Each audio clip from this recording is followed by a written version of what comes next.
E para finalizar nossa aula, começaremos agora a parte 4, né, sobre o tecido conjuntivo.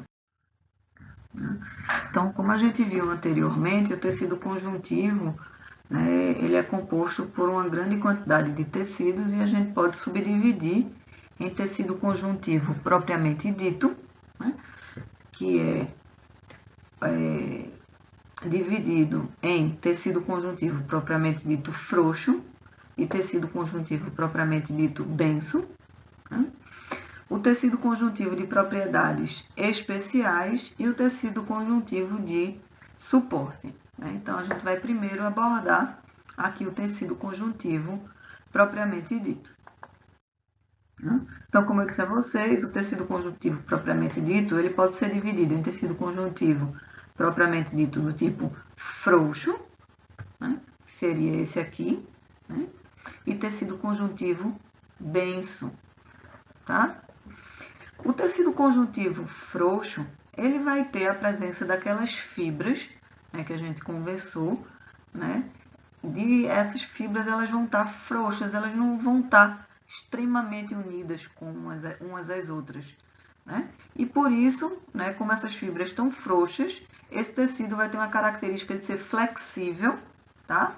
E também, por conta disso, ele não vai ser resistente, tá? Então, é o tipo de tecido conjuntivo propriamente dito mais comum, tá? E ele é encontrado onde? Ele vai ser encontrado em estruturas que são sujeitas à pressão e atritos pequenos, né? Que, como a gente viu, eles não são resistentes, né? Como, por exemplo, vai ser o tecido que vai dar suporte, né, ao tecido epitelial, tá? Esse tecido frouxo, ele também é responsável por preencher espaços entre os órgãos, certo? Esse tecido, ele vai inervar, né, e vai nutrir tecidos que sejam avascularizados, como, por exemplo, a nossa epiderme, né, que a gente viu que é avascular e ela é nutrida pelo tecido conjuntivo. E esse tipo de tecido, ele também forma camadas entre os vasos sanguíneos. Entre suas funções, né, eles têm uma função de defesa. Né? Então, vai ter vários tipos de células, né, que a gente viu, células de defesa, né, como os plasmócitos, né, como os leucócitos, contra os macrófagos, ok? E ele vai ser, né, produzido, né, pelos fibroblastos.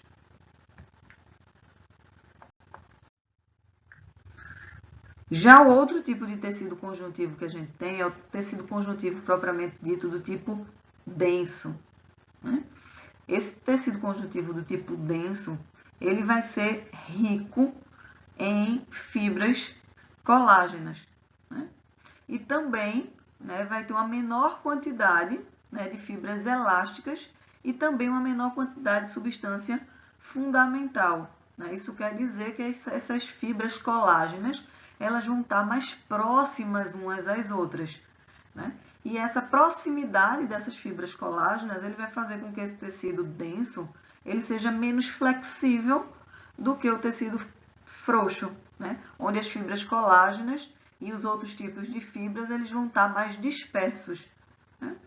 Esse tipo de tecido, ele vai ter menos células do que o tecido conjuntivo frouxo. Né? Então, aí a gente vai encontrar, por exemplo, menos fibroblastos. Tá? E como ele não é um tecido flexível, né?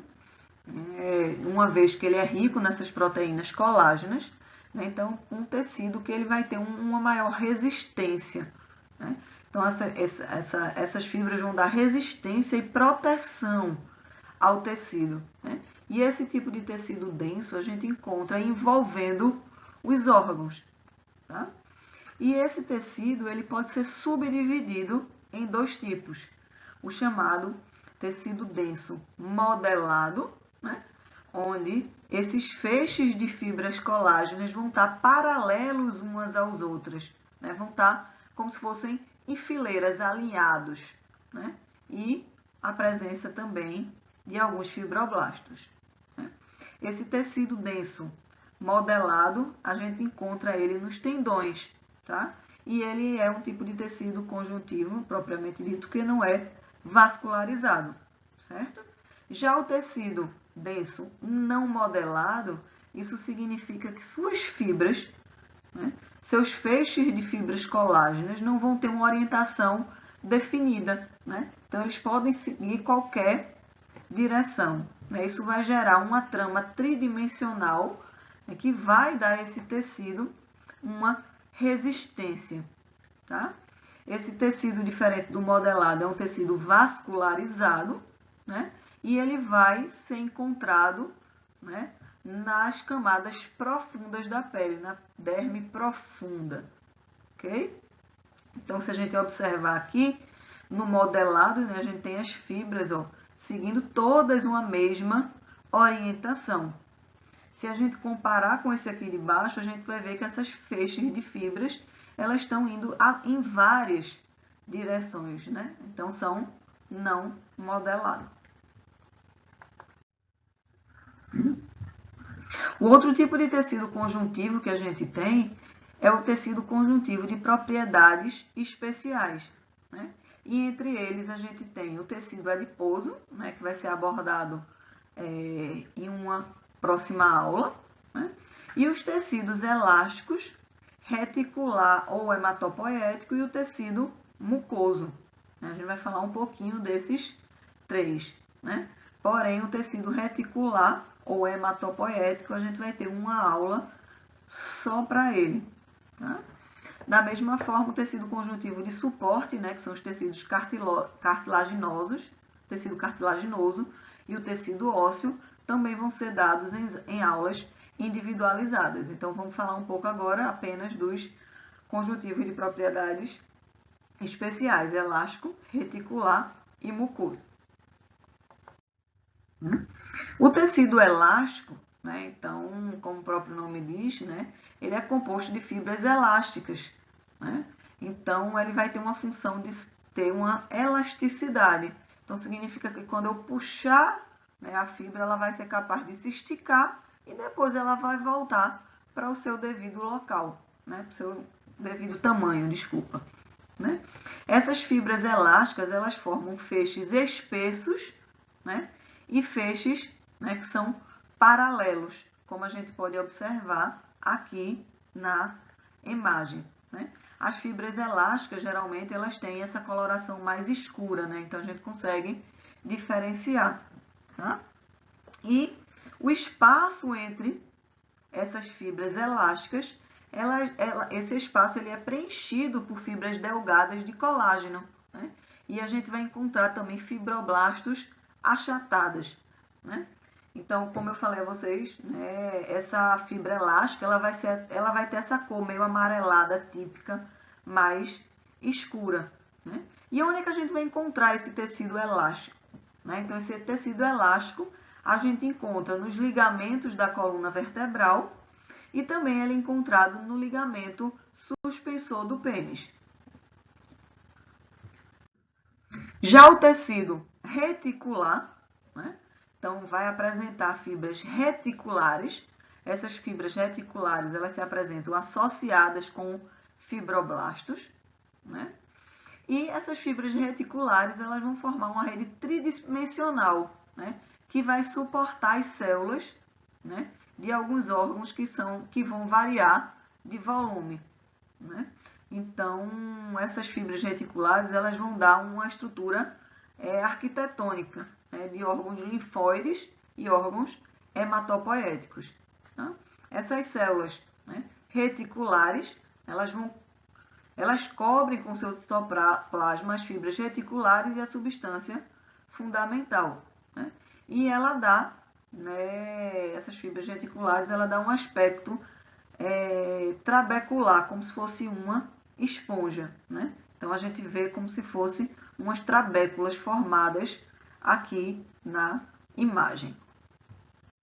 E o outro tipo de tecido que a gente tem é o tecido mucoso, né? Como o próprio nome diz, ele vai ter um aspecto de muco, ele vai ter uma consistência gelatinosa, tá? Então, nesse tecido mucoso, a gente vai ter um predomínio de substância fundamental, tá? Então, a gente não vai ter como predomínio fibras, e sim a substância fundamental, tá? E a gente vai ter presente nesse tecido, né, células que se assemelham às células mesenquimais, né? Que são células, como a gente viu, células tronco, né? E qual é o local onde a gente vai encontrar esse tecido mucoso, né? Então, a gente encontra o tecido mucoso como principal componente do cordão umbilical, né? Então, essa consistência gelatinosa, né? A gente dá o nome lá no cordão umbilical de geleia de Wharton, né? E esse tecido mucoso, ele também é encontrado na polpa jovem dos dentes, né? Com uma grande quantidade de células tronco, tá? Então, é aonde a gente encontra esse, né, tipo de tecido mucoso, certo? E com isso, a gente finaliza a nossa quarta e última parte da nossa aula. E aqui eu vou deixar para vocês um questionário, tá, sobre o tecido conjuntivo, né, que vai, né, pode auxiliar vocês na hora que vocês estiverem estudando, certo? Então, um artefato a mais, né, que eu estou deixando para que vocês, né, tenham também como se guiar, né? Lembrando, né, que é extremamente importante que vocês façam, né, o uso da leitura de livros, tá? Então, os livros da nossa bibliografia. E eu deixei também, né, na unidade aí um capítulo de livro do tecido conjuntivo, tá ok? E qualquer eventual dúvida que vocês tenham, né, a gente tem um fórum, né, no final da unidade, onde vocês podem estar tirando essas dúvidas, ou então através dos grupos ou de mensagem de WhatsApp, ou comigo, ou com a professora Bruna, né? E em relação às nossas aulas práticas, né, a gente vai fazer essa reposição, né, assim que nos for permitido, tá? E na aula prática a gente, né, vai retomar também um pouco do que a gente viu nessa aula teórica, né, e para dar a continuidade à parte prática. Então, bom estudo a todos vocês e até a nossa próxima aula.